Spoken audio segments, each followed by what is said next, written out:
السلام علیکم، آپ دیکھ رہے ہیں انسائیڈ پاکستان. میں ہوں محمد ظفیر. وزیراعظم کی زیر صدارت وفاقی کابینہ کا اجلاس، مسلم لیگ نون کے بیانیے پر مشاورت. کابینہ اجلاس میں اپوزیشن کی حکومت مخالف تحریک اور جلسوں کا جائزہ. نواز شریف کے خلاف ایف آئی آر کس نے درج کرائی؟ معمہ بن گیا. نواز شریف کے خلاف مقدمے سے وزیراعظم کا کوئی لینا دینا نہیں، شبلی فراز. مجھ پر مقدمہ درج کرانے کا الزام افسوسناک ہے، گورنر پنجاب. مہنگائی کے علاوہ تمام اشاریے مثبت جا رہے ہیں. اپوزیشن سے کوئی مسئلہ نہیں، کرپشن نہیں کرنے دیں گے وفاقی وزراء. توشہ خانہ ریفرنس تحریری حکم جاری، اشتہاری ملزم نواز شریف کے اثاثے ضبط کیے جائیں، عدالت کا حکم. اپوزیشن کا حکومت مخالف اتحاد کتنا مضبوط ہے؟ کیا مسلم لیگ نون کا بیانیہ چل سکے گا؟ پاکستان پیپلز پارٹی کا کردار اہم ہوگا، لیکن اپوزیشن جماعتیں آپس میں الجھ رہی ہیں، ان کا اتحاد خطرے میں ہے. کیا حکومت کو جنوری تک ٹف ٹائم دینے میں کامیاب ہوں گے؟ ابھی تو پہلا جلسہ کرنا ہوگا اور پہلا جلسہ بتا دے گا کہ اپوزیشن اتحاد کتنا مضبوط ہے. مسلم لیگ نون بھی چونکہ گروپس میں تقسیم ہے اور پاکستان پیپلز پارٹی کو تحفظات ہیں نون لیگ پہ. فضل الرحمان صاحب کی اگر ہم بات کریں تو فضل الرحمان صاحب نہ تو مسلم لیگ نون پر یقین کرنے کو تیار ہیں اور نہ ہی پاکستان پیپلز پارٹی پر. وہ کہتے ہیں کہ ان دونوں جماعتوں نے مجھے پہلے بھی دھوکہ دیا اور اب بھی ان پہ بھروسہ نہیں ہے، لیکن پہلا جلسہ ہم دیکھیں گے کہ وہ کتنا کامیاب ہوتا ہے، اس کے بعد ہی اس تحریک کا تعین ہو سکے گا.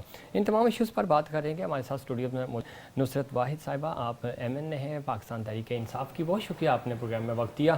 سب سے پہلے آج بڑی امپورٹنٹ میٹنگ ہوئی فیڈرل کیبنٹ کی اور اس کو چیئر کر رہے تھے وزیراعظم جناب عمران خان، اور اس میں بہت ساری چیزیں تو ڈسکس ہوئی. اس میں مثبت بات یہ ہے کہ کافی ساری جو انڈیکیٹرز ہیں وہ پازیٹیو جا رہے ہیں. مہنگائی تھوڑی سی ہے اور اس کو کنٹرول کرنے کے والے سے وزیراعظم نے کہا ہے کہ تمام جو وزراء ہیں وہ بھرپور کوشش کریں تاکہ ہم اس کو کم کر سکیں. اوورآل آپ کا جو ٹریک ہے وہ بہت اچھا ہے. کیا کہیں گی؟ بسم اللہ الرحمن الرحیم. بہت شکریہ ظفیر اپنے پروگرام میں انوائٹ کرنے کا. دیکھیں، جو امپورٹنٹ چیز ہے وہ ہمیں شروع سے نظر آ رہا ہے کہ ایک یکجہتی کے ساتھ کام ہو رہا ہے اور یکسوئی کے ساتھ کام ہو رہا ہے. ایک ڈائریکشن ہے کہ ہم کسی نہ کسی طرح اس ملک کی اکانومی کو بہتر کر لیں. اس کے لیے بے انتہا کام ہوا ہے، بے انتہا محنت ہوئی ہے. جس طرح پرائم منسٹر نے دن رات ایک کی ہے، کس طرح وہ شروع میں لوگوں کے ایک ایک ملک کے دورے پہ گئے، مسلمان ملکوں کے، اور ایک فرینڈلی ملک چائنا. اس کے علاوہ کسی سے مانگنے کی زحمت نہیں کی. کوشش یہ تھی کہ ہم آئی ایم ایف کے پاس نہ جائیں. 1.5 سال آپ نے دیکھا ہم نہیں گئے، کہ اسی اس میں کہ کسی نہ کسی طرح ہم خود اس کو بہتر کریں. لیکن چونکہ آپ جانتے ہیں کہ ایک ایک ادارہ جو ہے وہ 100 ارب کے نقصان پہ تھا، اس لیے ہمیں آخر کار ان کے پاس جانا پڑا کہ ہم اسٹیبلش کر لیں، کسی نہ کسی طرح اکانومی کو تھوڑا سا بہتر کر لیں. اور بہتر ہونی شروع بھی ہو گئی تھی، لیکن پھر کرونا آ گیا، پھر ٹڈی دل آ گیا، پھر سیلاب آ گیا. مطلب کوئی چیز ایسی ہوتی نہیں ہے کہ آپ یہ سمجھیں کہ حکومت کو اللہ کی طرف سے بھی بخشا نہیں جا رہا، جسے کہتے ہیں کہ وہ امتحان کے بعد امتحان. ہاں، امتحان کے بعد امتحان، کہ اپوزیشن تو سانس لینے دے ہی نہیں رہی، لیکن ساتھ ساتھ نیچر بھی ہمارے ساتھ یہ سارا کچھ کر رہی ہے. لیکن الحمدللہ جتنی اسٹرانگ کنوکشن ہے پرائم منسٹر کی، وہ چیزوں کو لے کے ڈوب نہیں رہی، بلکہ وہ آہستہ آہستہ ہماری بہتری کی طرف جا رہی ہے. کہ مہنگائی کی جہاں تک آپ بات کرتے ہیں تو اس کی ریئلائزیشن پرائم منسٹر کو بھی ہے اور ہم سب کو ہے. ہم چاہتے ہیں کہ عوام کی اس مشکل کو ختم کیا جائے، اور میرا نہیں خیال کہ یہ اس سال سے آگے جائے گی. یعنی تیسرے سال میں انشاءاللہ ہم چیزوں کے اوپر قابو بھی پا لیں گے اور چیزیں بہتری کی طرف بھی جاری ہوں گی. ٹھیک ہے، امید کرتے ہیں کہ چیزیں بہتر ہوں، اور وزیراعظم جس طرح پر امید ہے اور پر عزم ہے کہ وہ چیزوں کو بہتر کر سکیں گے اور کر رہے ہیں. لیکن انہوں نے خاص طور پہ کچھ وزراء ہیں ان کی نشاندہی کی، ان کو کہا کہ آپ کی کارکردگی پہ سوالیہ نشان ہے، آپ اپنی کارکردگی بہتر کریں. اگر کارکردگی بہتر کریں گے تو آپ کو انعامات دیے جائیں گے، اور اگر کارکردگی آپ کی صحیح نہیں ہوئی تو آپ کو اس کا جرمانہ ادا کرنا پڑے گا. اچھی کوشش ہے، لیکن اگر ہم دیکھیں تو کچھ وزراء ہیں جو بڑا اچھا کام کر رہے ہیں اور وہ مینج بھی کر رہے ہیں، لیکن اکثریت جو ہے وہ ابھی تک سیریس نظر نہیں آ رہی. اس کی کیا وجہ؟ وہ زیادہ تر بیان بازیوں پہ زور دیتے ہیں بجائے اس کے کہ کام کریں تاکہ آپ کا کام سامنے آئے. دیکھیں، بیان بازی جہاں تک ہے وہ تو وہی دے گا جو اسپوکس پرسن ہے. یا انفارمیشن کے وہ تو منسٹر ہیں کہ انہوں نے آ کے ان کے بات علاوہ کرنی بھی، ہے ٹی جی وی پہ. ہاں لوگ کرتے ہیں، میرا نہیں خیال کہ ان کو کرنی چاہیے. جی ہم بھی مطلب منسٹر ہیں، ٹھیک ہے منسٹر، آپ جس بھی شعبے کے ہیں اس کے بارے میں اپنی پرفارمنس بتائیں اگر عوام کو پتہ نہیں ہے تو، بنسبت اس کے کہ آ کے اپوزیشن کو آپ برا بھلا کہنا شروع ہو جائیں. یا دوسری باتیں ایسی ہونی نہیں چاہیے، کیونکہ صرف اسپوکس پرسن کو آ کے بولنا چاہیے، اس کو پتہ ہے کہ کیا بات صحیح ہے کیا بات غلط ہے، اور اس نے جواب دینا ہے اپوزیشن کی تمام الزامات کا اور جس طرح کی بھی چیز ہے. تو یہ والی چیز جو ہے نا یہ کم سے کم آٹومیٹکلی کر لینی چاہیے، انلیس اینڈ انٹل کہ پرائم منسٹر ان کو حکم دیں کہ آپ نہ جائیں ٹی وی پہ. ٹھیک ہے. تو جی دس از بیڈ، مطلب کہ وہاں سے ایک حکم آئے کہ آپ نہ کریں، تو آپ خود ہی اپنے آپ کو ریٹین کر لیں، پیچھے کی طرف کر لیں، اور اب جو کام کر رہے ہیں اس میں بہتری لانے کی کوشش کریں. ٹھیک نہیں، بہت اچھی بات کر رہی ہیں آپ. اس پہ مزید پاکستان مسلم لیگ نون کا موقف لیتے ہیں. صدیق الفاروق صاحب سینئر رہنما ہے مسلم لیگ نون کے، آپ نے جوائن کیا، بہت شکریہ آپ نے پروگرام کے لیے وقت دیا. کیا کہیں گے خاص طور پہ آج اگر ہم بات کریں توشہ خانہ ریفرنس کے حوالے سے تحریری حکم نامہ جاری ہوا ہے اور اس میں کہا گیا ہے کہ نواز شریف صاحب کے جو اثاثے ہیں وہ فوری طور پر ضبط کیے جائیں. دوسری طرف وزیر اعظم کی زیر صدارت اجلاس ہوا ہے اور اجلاس میں کہا آپ کے جو نون لیگ کے بیانیے ہیں ان پر مشاورت بھی ہوئی. کس طرح دیکھتے ہیں اس دونوں چیزوں کو؟ بہت شکریہ.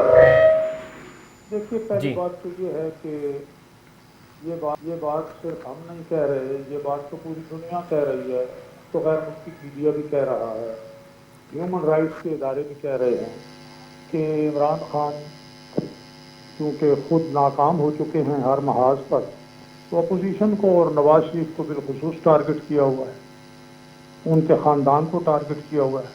آج سابق ڈی جی ایف آئی اے نے بتا دیا ہے سارا کچھ کہ عمران خان انہیں کیا کہتے تھے. آج انہوں نے بھی بتا دیا کہ فلاں ہمیں پارلیمنٹ میں چلنے نہیں دیتا تو اس کے خلاف یہ کر دو، نواز شریف اور ان کی بیٹی کے خلاف یہ کر دو، تو انہوں نے بھی ایکسپوز کر دیا ہے.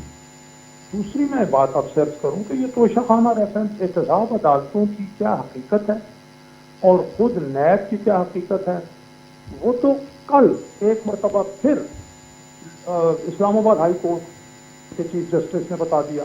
اس سے پہلے سپریم کورٹ کے فیصلے آ چکے ہیں کہ ان کا کام صرف سیاسی وفاداریاں تبدیل کرنا اور مخالفین کو جیلوں میں ڈالنا ہے. اب یہ میں نہیں کہہ رہا بھائی، یہ اس ملک کی سپریم کورٹ ہے. یہ میری بہن جو فرما رہی تھی کہ یکسوئی اور یکجہتی کے لیے کام کر رہے ہیں، بھائی اگر اسے یکسوئی اور یکجہتی کہتے ہیں تو پھر افتراق اور عدم اتفاق اور انتشار کس کو کہتے ہیں؟ یعنی اپوزیشن آپ کے ساتھ دے رہی ہے، تحریک لبیک کے دھرنے میں ساری اپوزیشن آپ کے ساتھ کھڑی ہو گئی، آپ کو کوئی پرواہ نہیں. پھر انڈیا کا جو جارحیت ہوئی بالاکوٹ والی، ساری اپوزیشن آپ کے ساتھ کھڑی ہو گئی، آپ 3.5 گھنٹے لیٹ آئے پارلیمنٹ میں. اس کے بعد آپ نے ابھینندن کو چھوڑ دیا. ایک دھمکی دی مودی نے 24 گھنٹے میں رہا کرو، نہیں تو، اور 24 گھنٹے کے اندر آپ نے رہا کر دی، اس کی الیکشن کیمپین میں فائدہ دیا. پھر 350 بھارتی قیدیوں کو بھی الیکشن کیمپین میں رہا کر کے مودی کو فائدہ دیا. پھر آپ نے مودی کو سلامتی کونسل کی سیٹ میں ووٹ دے کر بھی فائدہ دیا. ابھی یہ میری بہن کہہ رہی ہیں کہ سیلاب اور کورونا، بھائی سیلاب اور کورونا سے پہلے مارچ میں اکا دکا کورونا کا کیس ہوا اور اس وقت عمران خان صاحب کہہ رہے تھے کہ یہ بھی فلو کی طرح کی چیز ہے، کچھ نہیں، ڈرنا نہیں چاہیے. آپ ان کے بیانات سامنے رکھیں. اچھا اس سے پہلے فروری کی اٹھا کے دیکھ لیں نا، کتنی تباہی ہو چکی تھی معیشت میں. میں تھوڑی سی بات اور کر لوں، جی آپ نے 50 لاکھ مکان بنانے کی بات کی تھی. 22 سیمنٹ بھی موجود ہے، سریا بھی موجود ہے، اینٹیں بھی موجود ہیں، بجری بھی موجود ہے. آپ 22 مہینے میں 22 لاکھ مکان تو بن جانے چاہیے تھے. 22 مکان بنے اس ملک میں حکومت کی طرف سے. آپ نیا کام اور شروع کر دیا، 2 شہروں کا سنگ بنیاد. وہ خدا کے بندوں، پہلے آپ نے 22 مکان آپ سے نہیں بنے 22 مہینے میں، اپنا 26 مہینے میں 26 مکان نہیں بنے. اب 2 شہروں کا سنگ بنیاد، کس کو بے وقوف بنا رہے؟ صدیق فاروق صاحب لائن پر رہیے گا. نصرت بھائی صاحبہ MNA ہے پاکستان تحریک انصاف کی، ان سے پوائنٹ آف ویو لے لیتے ہیں. جس طرح وہ کہہ رہے ہیں، بہت ساری چیزیں انہوں نے گنوائی ہیں. وہ کہہ رہے ہیں کہ 26 مہینوں میں 26 مکان بھی نہیں بنا سکے، اور بہت ساری جو انہوں نے خاص طور پہ ابھینندن کیس کے والے سے بھی بات کی ہے کہ آپ نے ان کو کیا. پھر کیا کہیں گے؟ 26 مہینے میں میرے بھائی اپنا مکان بنا کے دکھا دیں، صحیح، ایک مکان. मकान इस तरह नहीं बन जाता। मकान के लिए पहले ज़मीन सिक्योर की जाती है, फिर उसके नक्शे बनते हैं, फिर वो आर्किटेक्ट हायर किए जाते हैं, फिर उसके बाद बहुत सारा मटेरियल लिया जाता है और उसके बाद घर बनना शुरू होता है, फिर इंजीनियर आते हैं, फिर दुनिया जहान के जो सनत है वो उसमें इन्वॉल्व होती है। 125 जो इंडस्ट्रीज़ हैं वो इसमें इन्वॉल्व होंगी। आपको पता है काम शुरू हो चुका है इसके ऊपर, और हमारे जाते जाते इतने घर नहीं बनेंगे, डेफिनेटली इतने घर नहीं बनेंगे, लेकिन बुनियाद ज़रूर रखी जा चुकी होगी और उन पर काम हो चुका होगा। और उसकी वजह से आपको पता है कि जब सनत शुरू होगी, 125 सनतें जब काम करना शुरू करेंगी तो ऑटोमेटिकली लोगों को रोज़गार मिलेगा और इंशाल्लाह कुछ ना कुछ हद तक खुशहाली भी आना शुरू होगी। दूसरा, अभिनंदन की बात की इन्होंने, मेरे लिए आज ये बिल्कुल स्ट्रेंज बात है जो इन्होंने कहा कि मोदी ने कहा था 3 दिन में रिहा करो, नहीं तो पता नहीं मैं क्या कर दूंगा। कोई इस तरह की बात नहीं थी। प्राइम मिनिस्टर ने गुडविल जेस्चर के तौर पे किया था कि हम इनके कैदियों के साथ वो सलूक नहीं करते जो वो लोग हमारे कैदियों के साथ करते हैं। हम मुसलमान हैं, हम लोगों का सबसे बड़ा काम ही यही है कि हम हमदर्दी का सलूक करें तमाम कैदियों के साथ। आपको याद है हज़रत मोहम्मद सल्लल्लाहु अलैहि वसल्लम के पास जब कैदी आते थे तो वो क्या कहते थे कि आप इनको पढ़ाएं, आपको रिहा कर दिया जाएगा, जो पढ़े लिखे लोग हैं वो पढ़ाएं। तो ये एक ट्रेडिशन है जिसके ऊपर चल रहे हैं हम लोग। मुसलमान हैं, ये खुद भी ज़ाहिर मुसलमान हैं, इनको पता है कि क्या करना है क्या नहीं करना है। इसमें कोई एम्बिशन नहीं था, कोई इस तरह की चीज़ नहीं थी कि मोदी को जिताने का कोई चीज़ है या कुछ है। वो एक ज़रूर बात है कि एक सेंटेंस उन्होंने कह दिया था कि आई विश के मोदी जीत जाए। उनका ख्याल था कि वो जीत जाएगा तो शायद इंडिया के मुसलमानों की हालत बेहतर हो जाएगी या कश्मीर का, लेकिन जाहिर है कि वो इंसान इस काबिल ही नहीं है कि उसके ऊपर भरोसा किया जाए या उसको कोई दुआ दी जाए। आगे बताइए आप क्या कह रहे हैं? अच्छा, आखिर हम ये कह रहे हैं, तीसरी बात ये है कि ख़ासतौर पे आपके खिलाफ जो अपोजिशन जमातें हैं मुत्तहिद हो गई हैं और वो 16 अक्टूबर को जलसा भी करने जा रही हैं, तो आपको लगता है कि वो कह रहे हैं कि हम इन हाउस तब्दीली भी लाएंगे? अगर इन हाउस वज़ीर आज़म को उन्होंने माइनस करना है तो वज़ीर आज़म को इस बात से ज़रा भी गरज नहीं है कि हुकूमत में रहते हैं या नहीं रहते। उनको इस इक़्तिदार, इस कुर्सी की ज़रूरत नहीं है। उनके पास माशाल्लाह जितना सब कुछ पहले था वो किसी ने ख्वाब में भी नहीं देखा होगा। जिस उम्र से वो सब कुछ देख रहे हैं और he can own that thing, लेकिन उन्होंने नहीं किया। उनको नहीं परवाह थी पैसे की या किसी चीज़ की। एक एम्बिशन है उनकी ज़िंदगी का कि किसी ना किसी तरह पाकिस्तान के हालात बेहतर कर दें, पाकिस्तान की जो दौलत लूट के ले गए ये लोग उसको किसी ना किसी तरह वापस ले आएँ और जो कल्प्रिट्स हैं उनको उसकी सज़ा मिले। तो इंशाल्लाह ये सारा कुछ होगा और इन्हीं 5 सालों में होगा। ठीक है। सदीकुल फारूक साहब, आपने मैम नुसरत वाहिद साहिबा के जवाब सुने। एक चीज़ मैं ऐड कर दूं, फिर मैं आपका जवाब भी लेता हूं कि मोदी जब आपके पास अराइवल आते हैं, खाने खाते हैं, शादियां अटेंड करते हैं, बर्थडे एंजॉय करते हैं, तो तब तो कोई मसला नहीं होता। और अभिनंदन को मैडम कह रही हैं कि गुडविल गेस्चर के तौर पे रिहा किया गया, तो उस पर आपको क्यों मसले हो रहे हैं? देखिए, अभी मोदी आते हैं, वो खाना खाते हैं, चले मान लिया। हमारे दौर में कश्मीर हजम करने की उसे हिम्मत नहीं हुई थी। हमारे दौर में बार बार उसने अच्छी बात की थी। नवाज शरीफ के दौर में वाजपेयी साहब ने भी आके इसी लाहौर में कहा था कि पाकिस्तान की हम मोहर को तस्लीम करते हैं, पाकिस्तान का हम एहतराम करते हैं। यहीं आके उन्होंने मुआहदा लाहौर, जिसमें उन्होंने कहा था हम कश्मीर का मसला अक़वाम मुत्तहिदा की करारदादों के मुताबिक हल करेंगे। यहीं ठीक है। आप हम कहाँ पहुँचे? हम नवाज शरीफ ने 55 मुल्कों को साथ मिलाया, शंघाई तंजीम के रुकन बन गए, सी पैक शुरू किया। अच्छा, इन्होंने आते ही सी पैक पे इनके वजीर तिजारत और सब ने कहा कि बंद करें, ये क्या तमाशा है, उसको ख़राब किया और उससे मईशत बर्बाद हुई। अच्छा, इन्होंने एक बात बड़ी अजीब की कि जी आप 22 महीने में 26 महीने में अपना मकान बना के दिखाएं। देखिए, मैं हाउस बिल्डिंग फाइनेंस कॉरपोरेशन का चेयरमैन रहा 98-99 तक जी। मैंने 11 महीने में वहाँ ठेकेदारों से बड़े बड़े प्रोजेक्ट्स मुकम्मल करवाए और जो कर्जे लटकते थे मुझसे पहले वो मैंने छोटे कर्जे 8 दिन में और बड़े कर्जे जो स्टेट बैंक से होके आते थे 15 दिन में मंजूर कर दिए। तो आप काम करने वाले बने, 22 महीने को मजाक है। तो मैडम कह रही हैं कि जब हम जा रहे होंगे तो तब तक मैक्सिमम घरों की बुनियादें रख चुके होंगे और कोशिश होगी कि हम उससे पहले कंप्लीट करें। तो आपके लीडर ने तो 5 साल के अंदर 50 लाख मकान बनाने का वादा किया। कौन से? 1 करोड़ रोजगार देने की बात की है। आप कर लें बात। सर, सदीकुल फारूक साहब, आपने भी इसको एशियन टाइगर बनाने की बात की थी, तो लाहौर तो टाइगर बन गया, पाकिस्तान टाइगर नहीं बना जनाब। अच्छा जी, हमने टाइगर बनाने की बात की तो एशिया में जनूबी एशिया में 5.8 GDP हमने करके दिखा दिया अल्हम्दुलिल्लाह। जी हमने 4% पर ले आए, हम इन्फ्लेशन अफरात ज़र को कम करके 16 पे ले आए हम माशाल्लाह।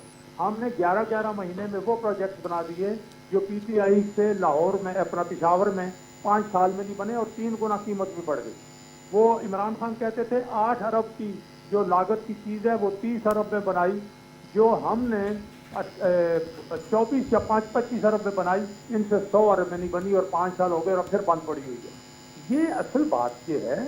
और एक बात मैं और अक्सर करूँ, इन्होंने ये बात की कि जी वो उसको अभिनंदन को छोड़ दिया था खैर सगाली के लिए। अब मैं याद दिलाऊँ, इन्हें याद नहीं रहता। उससे पहले ट्रंप ने बयान दिया 8 घंटे में अभिनंदन के हवाले से खुशखबरी सुनेंगे और उसके बाद अभिनंदन साहब रिहा हो गए। देखिए ये आपने उसके बदले में लिया क्या? आप इमरान खान ने कहा मोदी ईमानदार आदमी है, मैंने तो नहीं कहा। इमरान खान ने कहा वो जीत जाएगा तो मसला कश्मीर हल होने की तवक्को है। तो इसलिए ये बातें खुदा के लिए इस तरह से ना करें। आप कहते हैं, आपने कहा ना कि अपोजिशन जो है तो सांस में, हमने तो आपसे ताउन किया। अच्छा अब मुझे ये बताइए ठीक कि ये गंदुम कहाँ गई? अब आटा नहीं मिल रहा।